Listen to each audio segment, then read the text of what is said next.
आरक्षण, बात आरक्षण की चल रही है।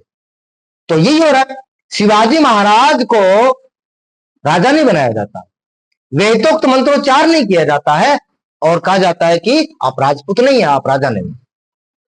साहू जी महाराज क्या है, क्या वो भी राजा नहीं है? नहीं है भाई राजा, क्योंकि ब्राह्मणी परंपरा है ना भारत के अंदर। तो भारत में तो प्रतियोगिता है ही नहीं, भारत में तो मानवता है ही नहीं, भारत में तो 4 वर्ण है, भारत में तो ब्राह्मण है, क्षत्रिय है, वैश्य है, शूद्र है। इनमें आ जाइए आप लोग शुद्र रहिए ना। अरे साहू जी महाराज शुद्र रहिए आप लोग, आपको राजा बनने की क्या जरूरत है? शिवाजी महाराज शुद्र रहिए आप लोग, आपको तो अंगूठे से पिलाया जाएगा पानी, आपका तो तिलक भी अंगूठे से किया जाएगा। आप किस कदर राजा बन रहे हो? राजा तो ब्राह्मण बनेगा, राजपूत बनेगा। अच्छा, अब चलिए आप लोग आगे। अब अंग्रेजों ने काउंटिंग शुरू कर दिया, गिनती शुरू हो गई। गिनती शुरू होने से पता चल गया कि देश में किन किन जाति समुदाय के लोग रहते हैं। तो मुसलमानों को इसका पता था, क्योंकि वो तो लंबे समय से राजा थे, इसलिए उनको तो पता था। और इस बात को बचाने के लिए उन रजवाड़ा लोगों ने मुसलमानों के अंदर वे जो लोग जो कि कामगार लोग हैं, आज भी मुसलमानों के अंदर वो लोग निम्न श्रेणी के हैं, छोटी कास्ट के माने जाते हैं, उनका विकास नहीं हो रहा है। विकास किसका हो रहा है?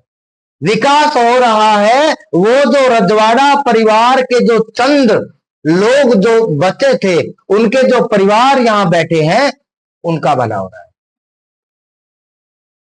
वो बने बैठे हैं मंत्री, संतरी, सांसद, राज्यसभा, सब जगह वो लोग बैठे हुए हैं और मुसलमानों को इसलिए इकट्ठा कर रहे हैं कि आप इकट्ठा हो जाओ, भारत को आजाद करने में मुसलमानों का भी पूर्ण सहयोग है, इसलिए यह देश हमारा भी।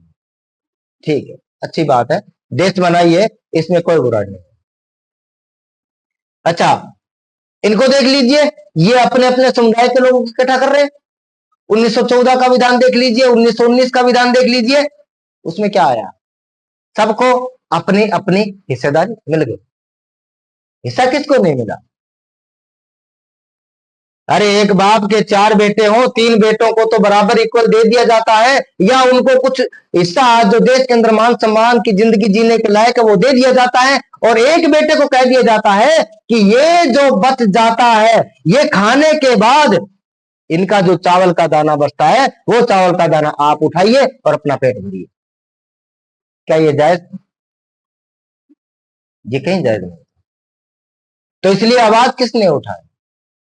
कुछ लोग बहुत ज्यादा ये आरोप लगाते हैं कि आप लोग अम्बेडकराइट, अम्बेडकरवादी, सिर्फ मात्र अम्बेडकर की बात करने वाले हो, आप दूसरों की बात नहीं करते हो, आप दूसरों के संघर्ष को भूल जाते हो और सिर्फ एक अम्बेडकर का संघर्ष याद रखते हो। अरे क्यों ना रखेंगे अम्बेडकर का संघर्ष याद यार? उस समय जितनी आबादी उस वर्ग समुदाय की थी, क्या उस वर्ग समुदाय की आवाज उठाने के लिए कोई और आया? अरे क्यों नहीं यार? अरे अम्बेडकर तो अपना काम किए जा रहा था, वो तो अपनी गरीबी के अंदर दूर करने के लिए लगा हुआ था। उसका तो अपने घर के अंदर सिस्टम खराब था। अरे उसको तो प्रत्येक बार नौकरी से जलील किया जाता था, हालांकि निकाला नहीं जाता था।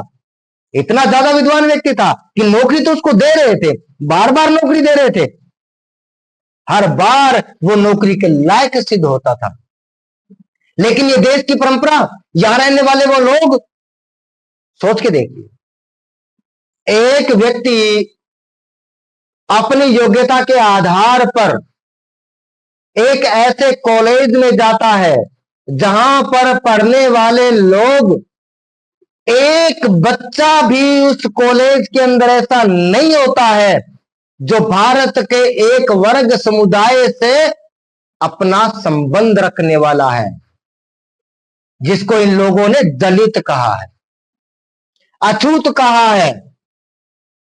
शूद्र तो मत बोलिए, शूद्र तो इसलिए मत बोलिए क्योंकि शूद्रों को इन लोगों ने एक गोली दे दिया था और शूद्रों को अपने पास बुला लिया था, इसलिए शूद्र को मत गिनिए आप, उसमें आप अछूत को गिनिए।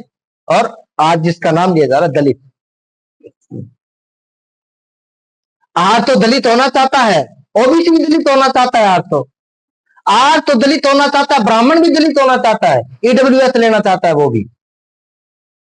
उस समय नहीं लेना चाहते थे।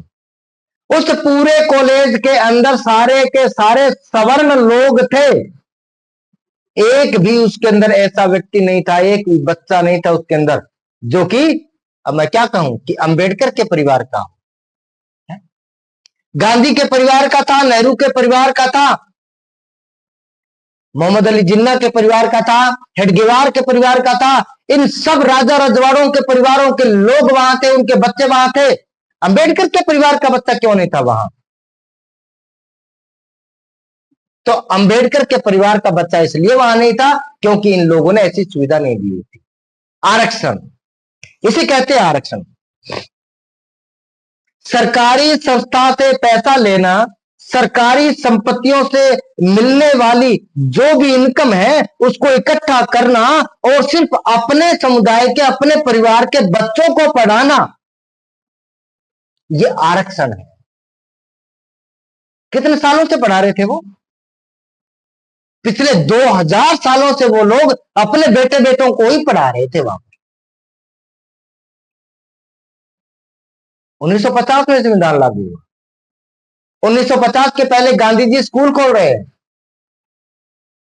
गांधी जी क्या स्कूल खोल रहे हैं? गांधी जी का तो आंखें नहीं खुली थी उस समय तक। वो तो अफ्रीका के अंदर आंदोलन कर रहे थे। भारत में आते हैं तो भारत में आंदोलन चलाते हैं किस बात का? नमक को लेकर के। आंदोलन चलाते हैं किस बात का? खादी वस्त्र को लेकर के। उन्होंने आंदोलन ये क्यों नहीं चलाया कि ब्राह्मण इतने पढ़े हुए लोग हैं, ब्राह्मण इतने पढ़े हुए लोग हैं कि उनके घरों में बुजुर्ग पढ़े हुए हैं, युवा पढ़े हुए हैं। क्षत्रियों के घरों में नहीं इतने ज्यादा पढ़ाई, सिर्फ ब्राह्मणों के घरों में पढ़ाई, बड़ियों के घरों में इतनी पढ़ाई नहीं। तो शूद्रों के घरों में पढ़ाई होने का कोई काम नहीं।